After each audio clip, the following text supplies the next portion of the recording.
thumbs down. Yeah. This sucks. No, it doesn't suck. It's actually quite good for what it is. I just don't like it. Yeah. It's quite good for what it is. I just don't like it. Is something that people need to hear more of. Okay, I'm going to say there's some nuance in this. Yeah. And people think you not liking something means it's bad. Mm-hmm. And then they take it personal if they do like it. It's just whiskey. Yeah.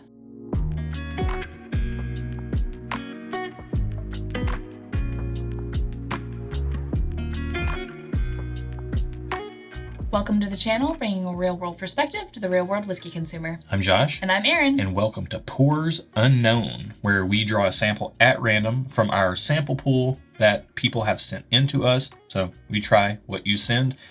We don't know what's in the glass. Nope. We don't know what we're working with. What we will do is we will taste it totally blind on the nose and the palate. Well, we're not going to taste it with our nose. We're going to taste it. We're going to smell it, taste it. Yep. Give it a rating. Yep. And then we're going to see what the price is, see if that changes our rating before we find out what we're drinking. We do it this way because we think it gives you the most honest opinions possible on what's in the glass, separate and apart from any labels or hype or bias. Yep. Try to fight the FOMO, the fear of missing out around here. We want the whiskey to earn its keep. Let's get right into it and see if this whiskey has what it takes to make the cut. Mm-hmm. Sounds like Survivor-esque type stuff. Kind of is. Well, let's see if it can make it. This one might be able to make it. This smells pretty Just good. Just off the nose.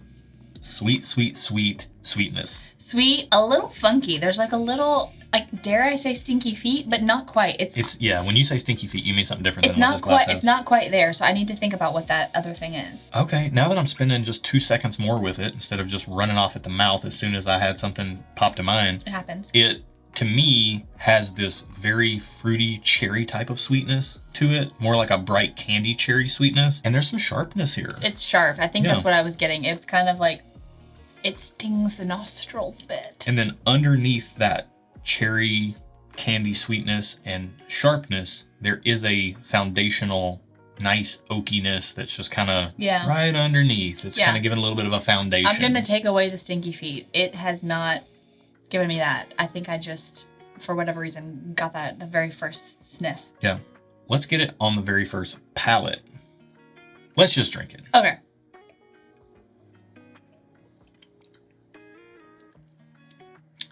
I don't like this. Mom, help. I don't like this. He's looking at me weird. I wonder if you don't like it because it's a wheated bourbon. I think it's a wheated bourbon. That is what I got when I sipped it. It has a lot of hallmarks of wheated bourbon. It's soft on the palate.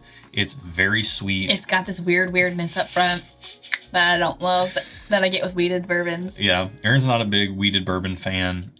I'm fine with them. To me, this tastes like really good classic wheated bourbon, not standing out as anything special on first sip, although it is clinging to your glass like crazy. It is. I mean, it's oily for sure. Now that we know what we're working with, we got the first sip out of the way. Let's do another one. Let's do another one. We can give you some more feedback.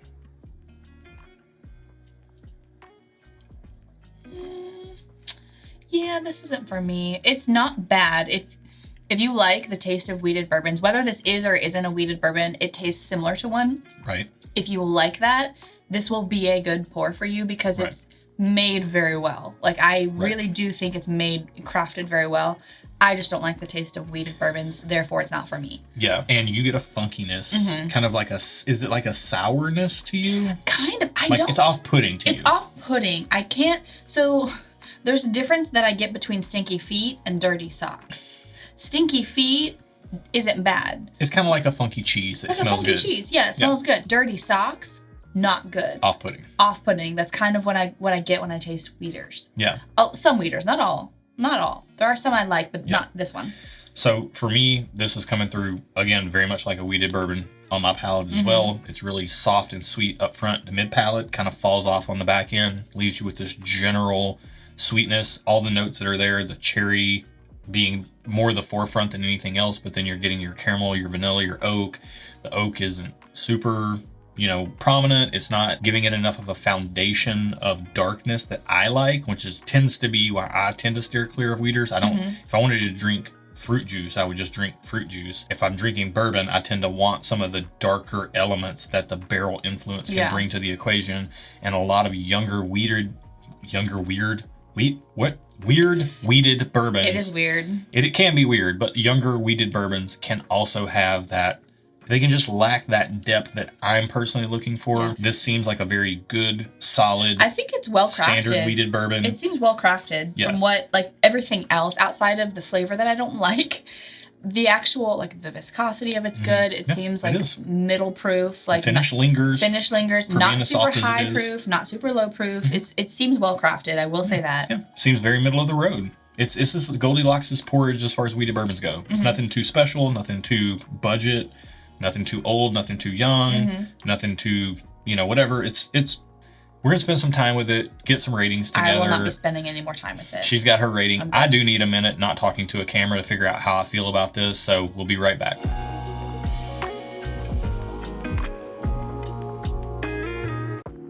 Not a whole lot changed on this one. Nope. Where you at? So I'm with thumbs down. Thumbs down. Hard pass. That being said, this is good for what it is.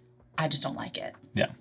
For me, after I spent some more time with it, everything stayed the same. It's good. You're right. It is good for what it is. I do like it. I mean, it's fine. I could take it or leave it. So what's your rating? It's just okay for me. Okay. I don't feel like I have to have a bottle of it. What I will say is it reminds me a lot of Weller Special Reserve. Okay. So if you like Weller Special Reserve, if you ever had that, if this is something that's available, it could be a good alternative to that. It has that same general sweetness and simplicity about it. Maybe it's not available. Maybe it's something else, in which case I don't think you're missing out on a whole lot of anything. It depends if you like wheated bourbons or what we feel like this is wheated. Well, I like wheated bourbons, and I will say this. I think who this is for is somebody who likes a generally smooth, easy sipping experience and likes wheated bourbons, likes something that's very sweet forward. And if that's you and you don't like high proof and you don't like spice, this is a well put together glass of whiskey. Yeah, but agreed. I like a little proof and spice. This doesn't have that for me. And there's something sweetness, there's something about wheated that gives me like a funkiness I don't like. Yeah. So this is gonna be really interesting. Your thumbs down, no matter the price. Correct. I'm just okay.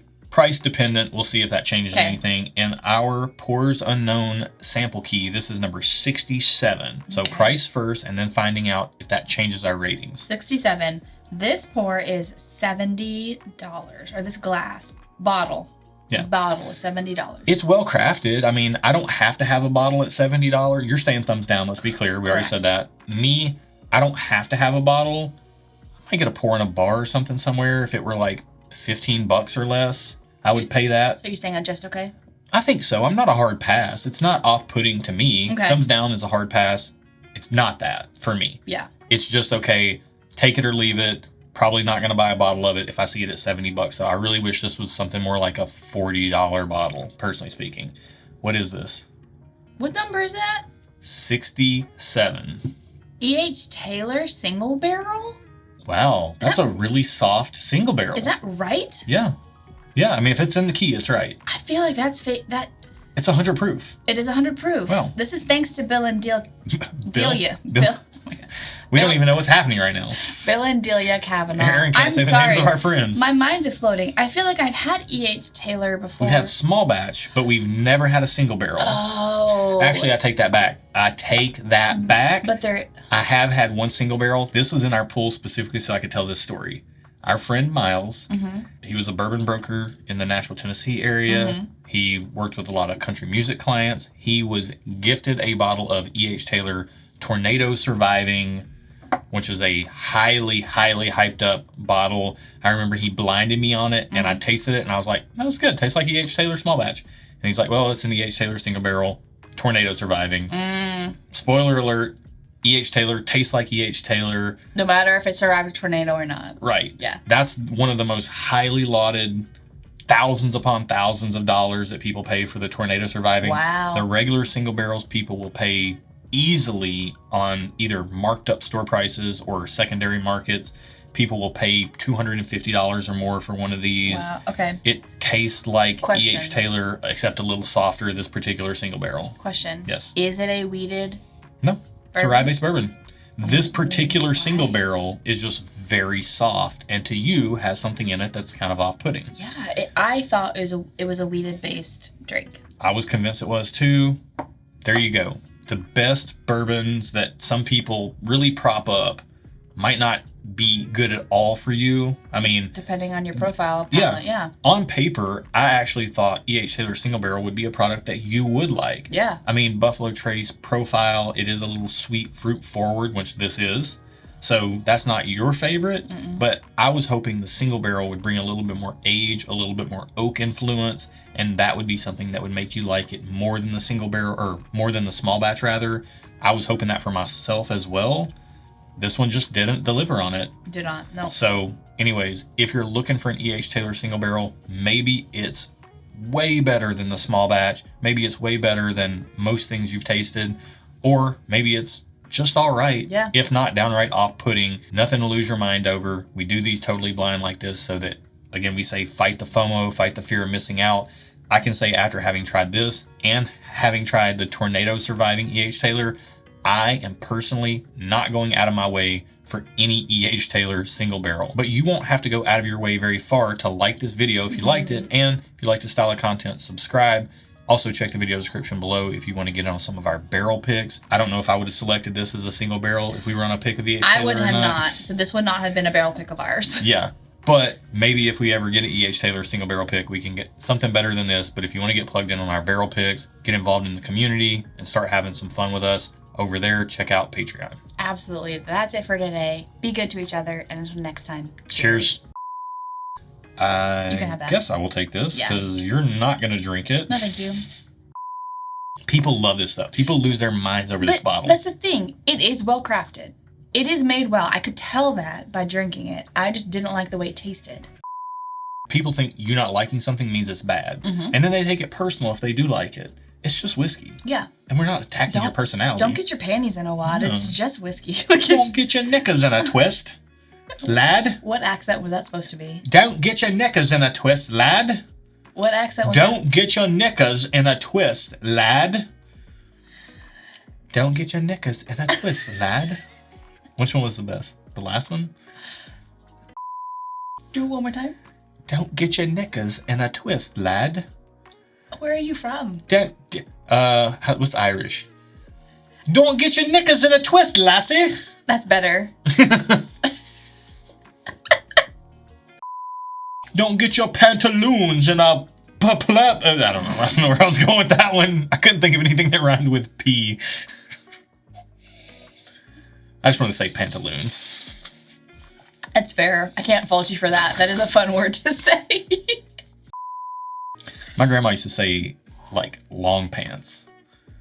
As opposed to just, like, pants? Pants. She would say long pants. Because all pants aren't long. I guess there are shorter pants, but those would be called shorts. I don't remember what she called those, but she called pants long pants. That's kind of cute. It's kind of grandma-ish, though. That's that old school